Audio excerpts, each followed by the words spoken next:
En Ciudad Juárez, Chihuahua. Ah, desde Ciudad Juárez. Sí. Ya entiendo ahora sí la diferencia de horario. Sí, por eso. Sí, desde Ciudad Juárez. Qué bien, qué bien. ¿Allá está haciendo también bastante calor o hace frío en esta época? Mucho calor, muchísimo. Bastante calor, Muchísimo, muy bien. muchísimo, sí. Bueno, pues le damos una cordial bienvenida. Seguramente a lo largo de nuestra sesión nuestros demás compañeros van a ir sumándose, pero vamos a comenzar un poquito.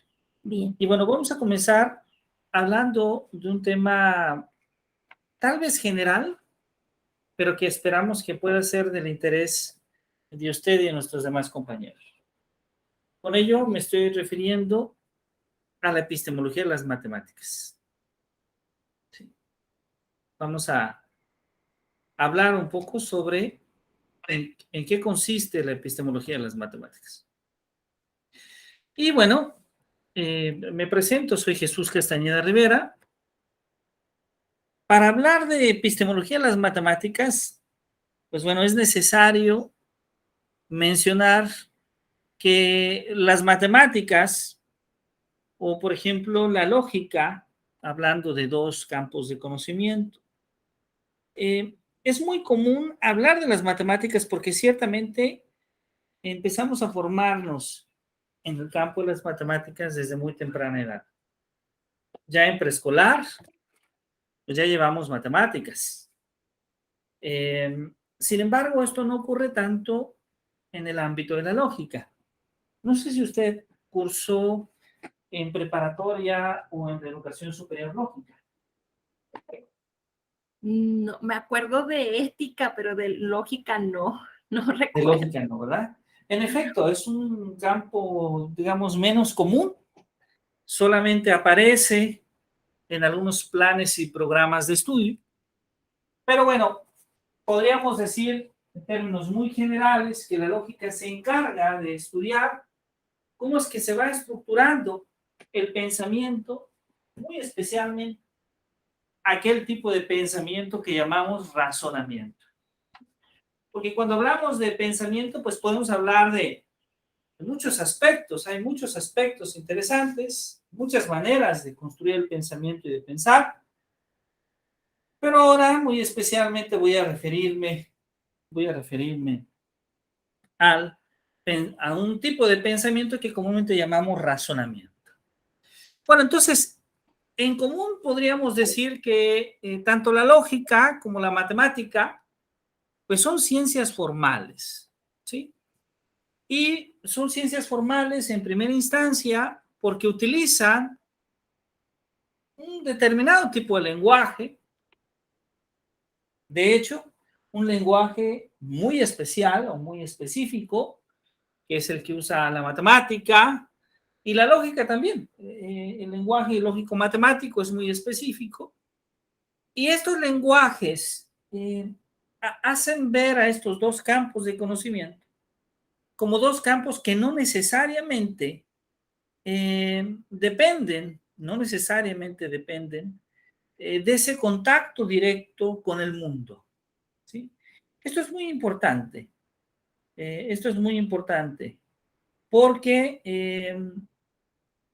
debo mencionar, ¿sí? Debo mencionar que otras ciencias, otras disciplinas, están directamente relacionadas, digamos, con la realidad misma y adquieren inclusive su sentido con la realidad. Sin embargo, la matemática y la lógica ciertamente pueden estudiar problemas reales, pueden estudiar conceptos que están ligados a la vida cotidiana de las personas, pero no están obligadas a hacerlo. No necesariamente están obligadas a hacerlo. ¿Por qué? Porque muchos de sus conceptos son abstractos. Entonces, esta diferencia es muy importante, porque entonces cuando hablamos, por ejemplo, del concepto de número en preescolar, o en los primeros años de primaria, sí, numerar ayuda a entender el concepto de número, sí, podríamos decir que el contar objetos, el irles dando orden, ¿verdad? Porque esta noción de número que está ligada por una parte al conteo, pero también está ligada por otra parte al cálculo de un cardinal, que finalmente es el número de elementos de un determinado conjunto. Sin embargo, aun cuando decimos hay 3 carritos y el niño cuenta 1, 2, 3, el 3 es abstracto. Los carritos ayudan a representar ese valor, ese número, pero el 3 finalmente es un concepto abstracto. Es decir, el 3 no existe. Se puede interpretar como esos 3 objetos, esas 3 manzanas, esos 3 carritos, esas 3 muñecas, pero el 3 es una concepción, proviene, digamos, de un proceso mucho más abstracto. Ahora, Damiani, un epistemólogo, nos dice que las ciencias formales, pues no se reducen estrictamente a objetos que sean materiales, ¿sí? Y de hecho, pueden en cierta medida también decirse que no se reducen tampoco a objetos físicos. Sin embargo, estos últimos sí se pueden utilizar en torno a determinados objetivos. Entonces, a pesar de que la matemática es abstracta, a pesar de que el desarrollo del pensamiento matemático requiere de un alto nivel de abstracción, y a pesar de que no necesariamente requiere de la realidad para que esta misma tenga sentido, sabemos que es un instrumento que es aplicable, sabemos que es un instrumento que es útil para el desarrollo del propio pensamiento, pero también de su aplicación importante en cualquier otro ámbito de la ciencia o del conocimiento.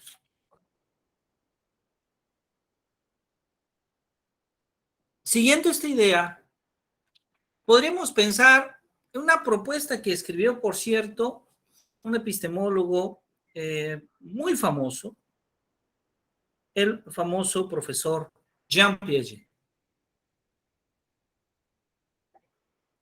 Y Piaget nos dice que para él el conocimiento matemático se puede dividir en 2 aspectos interesantes. Uno que es cuando hablamos de matemáticas abstractas y otro es cuando hablamos de matemáticas concretas, ¿sí? Por ejemplo, la noción, seguramente usted recuerda en su etapa formativa, que hay una frase muy interesante que Piaget nos dice, de lo concreto al abstracto, ¿sí? Ese paso que va cuando el niño va aprendiendo de poder enumerar, de poder contar los objetos, para finalmente después asignar ese conteo con una relación simbólica de un número. Entonces, cuando el niño está utilizando el conteo, cuando está enumerando, está hablando de matemáticas concretas, de matemáticas que directamente podemos observar, podemos tocar, podemos dibujar, pero cuando finalmente está recurriendo al símbolo para expresar el número de elementos de un conjunto, 3, 4, 5, 7, 8, 10, ahí ya nos estamos refiriendo a un proceso de abstracción. Entonces, podríamos decir que las matemáticas pueden ser concretas, pero también pueden ser abstractas. Ahora, en el ámbito más profesional del desarrollo del pensamiento matemático, esto lo podemos ver así. Hay una etapa en la que aprendemos a contar, hay una etapa en la que aprendemos a medir, hay una etapa en la que aprendemos a ubicar aspectos que están muy ligados a nuestra cotidianidad y que son concretos completamente. Pero después vamos desarrollando conocimiento por las propiedades de los números, por el álgebra, por la geometría, por la topología, por el cálculo, por la probabilidad, etc. Y empezamos este camino poco a poco a la abstracción.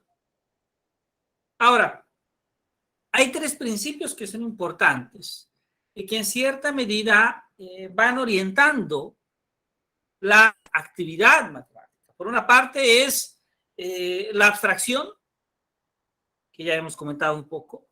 La generalización, el que podamos generalizar los resultados, el que un resultado matemático se cumpla al estudiar un determinado fenómeno o un determinado conjunto de objetos y que podamos observar que este se puede generalizar. Y por otro lado, el rigor lógico con el que nosotros construimos la actividad matemática. El cómo justificamos, el cómo demostramos, el cómo probamos, es un aspecto importante.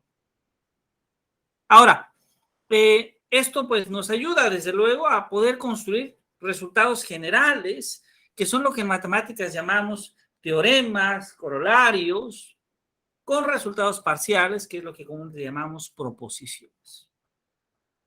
Ahora, en el ámbito, aquí ya no me voy a referir únicamente a la matemática, sino que me voy a referir a la educación matemática. ¿Sí? A la educación matemática como este campo de estudio donde nos formamos las maestras y los maestros, que estamos interesados en los procesos de formación, en los procesos de adquisición del aprendizaje de las matemáticas, en los procesos en los cuales a través de determinadas situaciones nosotros buscamos que nuestros alumnos puedan aprender matemáticas. Entonces, para Ruiz hay dos categorías que son importantes. Uno es la teoría, este conjunto de saberes, de conceptos, de conocimientos que a lo largo del diplomado vamos explorando. Y la práctica, que tiene que ver en llevar a cabo estas estrategias, estos saberes, estos conocimientos, finalmente al salón de clase, ponerlos en un proceso propio de intervención ante nuestros estudiantes. Ahora, la temática de hoy con la que estamos dialogando, con la que estamos comenzando, es epistemología de la educación matemática.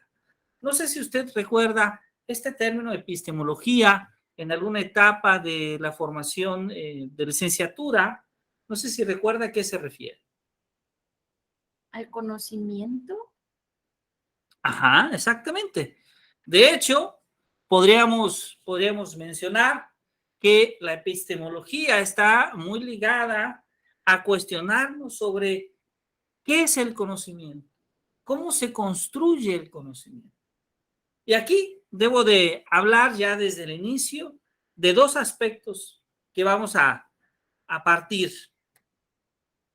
A veces hablamos de matemáticas y a veces hacemos referencia a las matemáticas únicamente sobre cómo se construye ese conocimiento matemático escolar. Pero voy a permitirme hacer referencia no solamente a eso, sino que también vamos a hacer referencia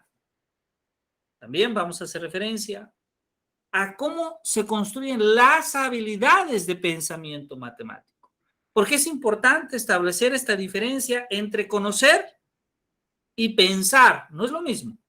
Conocer va a estar en un nivel cognitivo más elemental y desarrollar la habilidad de pensamiento matemático. Pensar matemáticamente va a requerir mucho más que solamente conocer.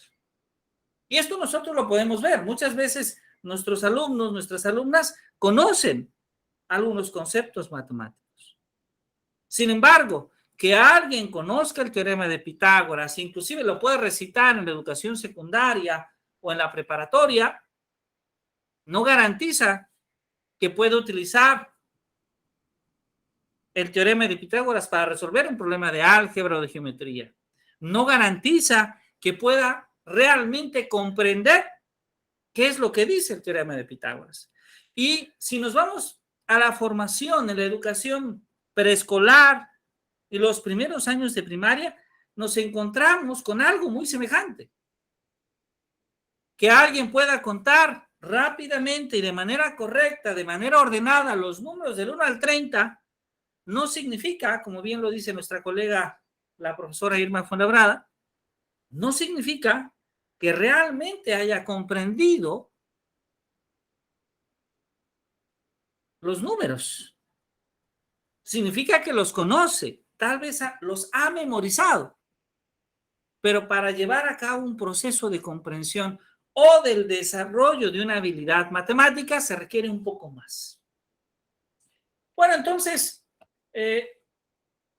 Gibson nos dice que hay 4 disciplinas fundamentales en la educación. Y esto está ligado, desde luego, a la noción de epistemología de la educación matemática. La primera es la filosofía. ¿Por qué enseñamos? ¿Sí? La sociología. ¿A quién enseñamos y dónde enseñamos? La matemática. ¿Qué enseñar? Y la psicología. ¿Cuándo y cómo enseñar? Entonces, qué interesante esto, porque cuando hablamos entonces de la epistemología, de la educación matemática, pues no solamente tenemos que hablar de matemáticas, sino que al cuestionarnos por qué enseñamos, a quién y dónde enseñamos, qué enseñamos y cuándo y cómo enseñar, pues ya estamos hablando de varias áreas de conocimiento que se conjuntan para poder dar respuesta a estas preguntas, a estos cuestionamientos. Ahora, hay 2 aspectos importantes. Sierpinska, que aparece en esta imagen, y Lerman dice que hay que tomar dos aspectos. El primero es la especialidad del conocimiento matemático. Eso es muy importante. Para hablar de educación matemática en un determinado nivel, pues hay que poder conocer los conceptos matemáticos, hay que conocer ese campo de las matemáticas del que estamos tratando. Entonces, para hablar de matemáticas en preescolar, para hablar de matemáticas en los primeros años de primaria, hay que conocer las matemáticas que se estudian en preescolar y que se estudian en los primeros años de primaria. Un aspecto. Segundo aspecto, las dimensiones sociales, es decir, conocer sobre el proceso de enseñanza. De hecho, yo aquí me permitiré agregar un poco más, decir un poco más, decir, no solamente conocer el proceso de enseñanza, sino también conocer, desde luego, cómo aprenden nuestros estudiantes, cuáles son las mejores maneras de favorecer al aprendizaje de nuestros alumnos. Y claro, hay varias perspectivas. Hay varias perspectivas. Vamos a estudiar estas perspectivas, ¿sí? Una de ellas, una de estas perspectivas, la debemos a Jean Piaget, y con ello me estoy refiriendo a la perspectiva constructivista. ¿Qué nos dice Jean Piaget? Pues Piaget nos dice, el niño construye de un modo activo el conocimiento a través de la interacción con el medio. El niño construye de un modo activo el conocimiento a través de la interacción con el medio. Y bueno, esto en matemáticas lo podríamos interpretar algo así como que el profesor no transmite conocimientos, sino más bien hace que el estudiante le enseñe cómo desarrollar su cognición. Repito, el profesor no es el que transmite los conocimientos, sino más bien el que hace que el estudiante le enseñe cómo desarrollar su cognición. Es decir, es el estudiante responsable de su propio proceso de aprendizaje. Es el estudiante quien construye su aprendizaje.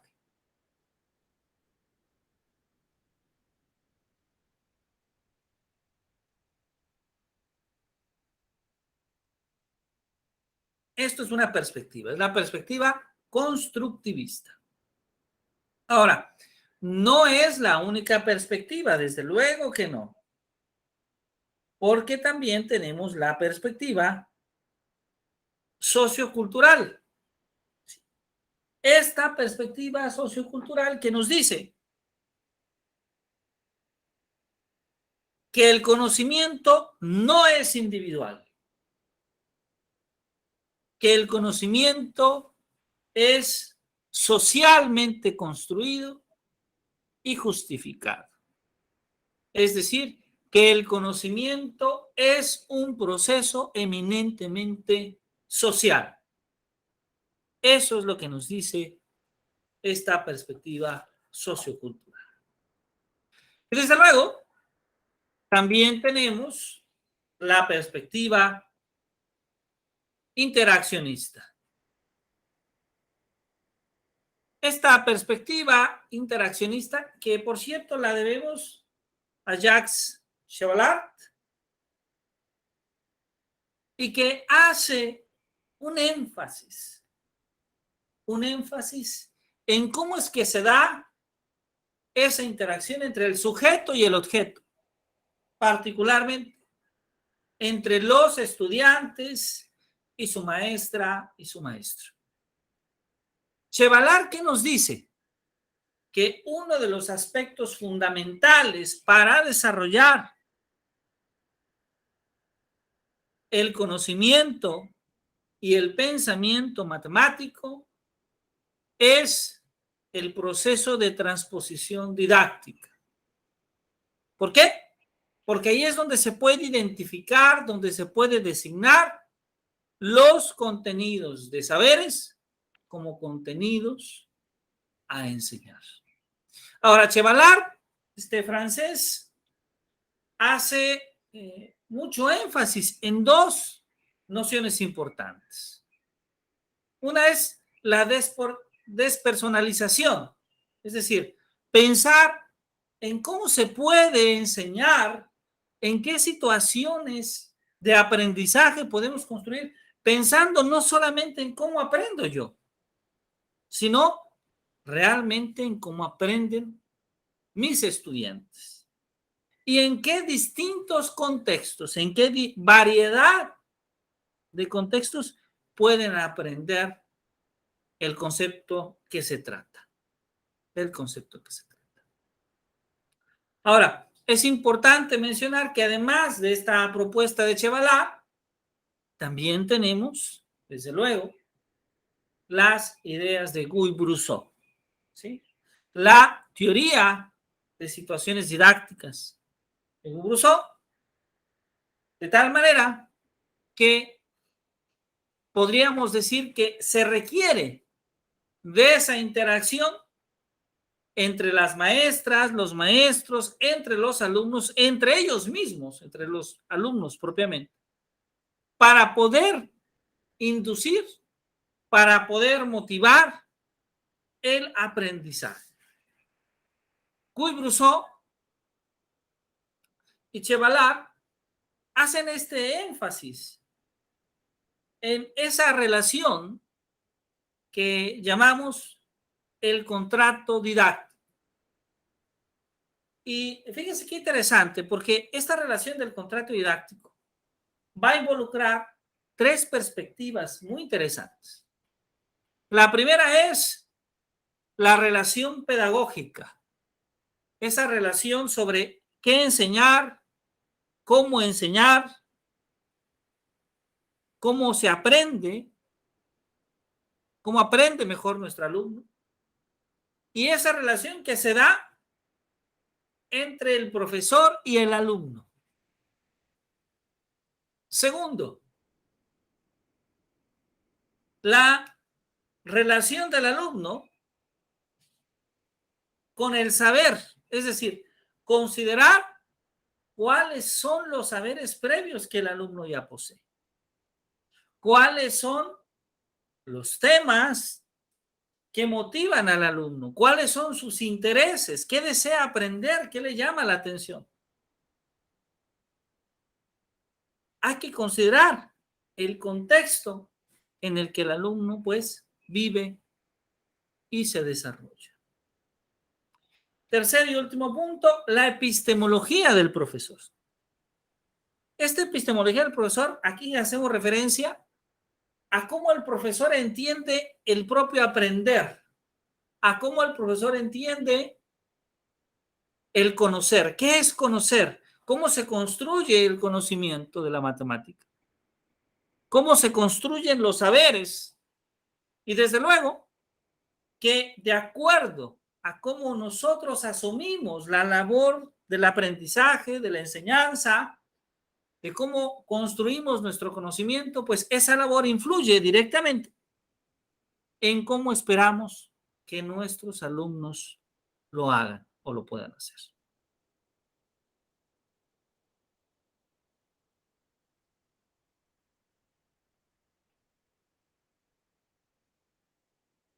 Muy bien, ¿vamos bien hasta aquí? Sí, muy bien. Perfecto. Ok, entonces, estamos hablando de este proceso de transposición didáctica que Che Ballard propone, pero este proceso de transposición didáctica podríamos decir que en cierta medida se puede complementar de una manera muy adecuada con la propuesta que establece Guy Brousseau en su famosa teoría de situaciones didácticas. Brousseau toma algunas ideas que ya Piaget había escrito en cierta medida, cuando se refiere a que en cierta medida el alumno se va adaptando a un medio que está siempre con muchas contradicciones, con muchas dificultades, con muchos desequilibrios.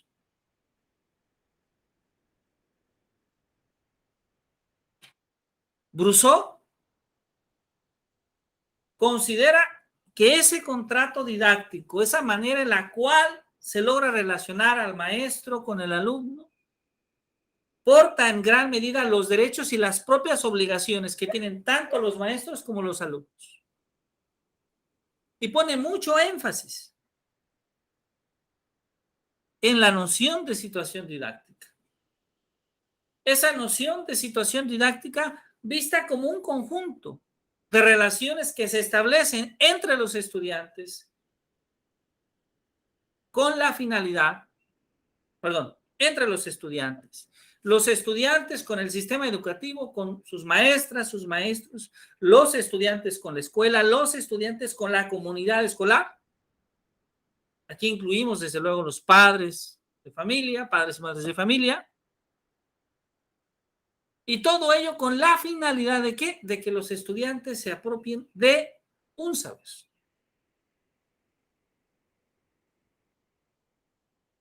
Rousseau nos dice entonces que hay una variedad importante de situaciones didácticas. Hay situaciones didácticas de acción, donde lo que se busca es que el alumno pueda calcular, pueda contar, pueda hacer. Es hacer con H. Situaciones de formulación, donde ahí buscamos no solamente que el alumno desarrolle una determinada habilidad o que conozca, sino que buscamos que pueda tomar un problema preferentemente de su contexto, de su realidad, y pueda proponer una alternativa, proponer una solución, una resolución. Situaciones de validación, esto es muy interesante porque se da desde el preescolar en esta propuesta de Brousseau. Es decir, no solamente nos interesa que el alumno pueda calcular, medir, contar, proponer problemas matemáticos y resolverlos, sino que también justifique por qué se llega a esa solución, que dé algunos argumentos. Bueno, ¿y por qué te salió 2? ¿Por qué dices que este volumen es mayor que este? ¿Por qué dices que el área es un cuadrado? ¿Por qué dices que esta figura tiene más área que esta otra? ¿Por qué dices que esto es más que esto o menos que esto? Cuando le pedimos al alumno que pueda finalmente dar argumentos propios y situaciones de institucionalización, que es cuando ya la maestra y el maestro, después de la participación, los estudiantes, finalmente decide proponer una manera genérica, una manera general, una manera institucionalizada de referirse a ese concepto o a ese resultado matemático. Y esto nosotros lo podemos ver un poquito cuando hablamos de decir, ah, mira, ¿de cuántas maneras podemos escribir el 5? Ah, entonces habrá niños que hagan un dibujo y dibujan 5 manzanas. Alguien lleva 5 carritos. Alguien escribe la palabra 5. Y finalmente, la maestra, el maestro dice, bueno, todas esas son maneras de representar o de referirnos al 5. Pero la manera oficial de hacerlo va a ser con este símbolo. Cuando enmarca esto que nosotros llamamos el número 5. Cuando lo dibuja para todos los alumnos. Bueno, entonces estas son distintas maneras de hablar en este primer acercamiento de los procesos que llamamos didáctica de las matemáticas.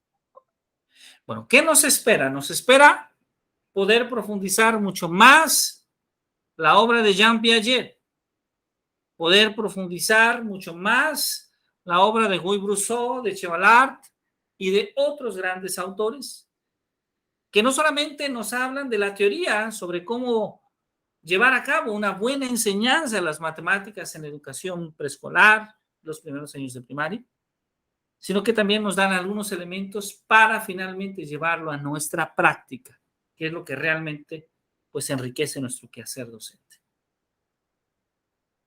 Bueno, esto ha sido entonces como una especie de introducción, ¿verdad? ¿Qué opinión le merece? Si le resulta interesante.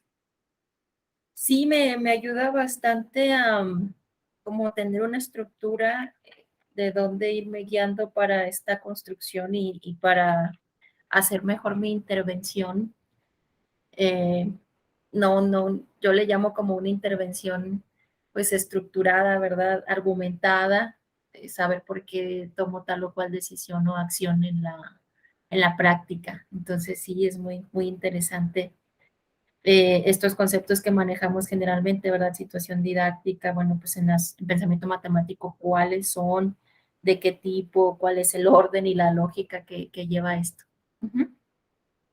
Muy bien, pues yo le agradezco mucho su atención. Entonces, esto será como una especie de introducción.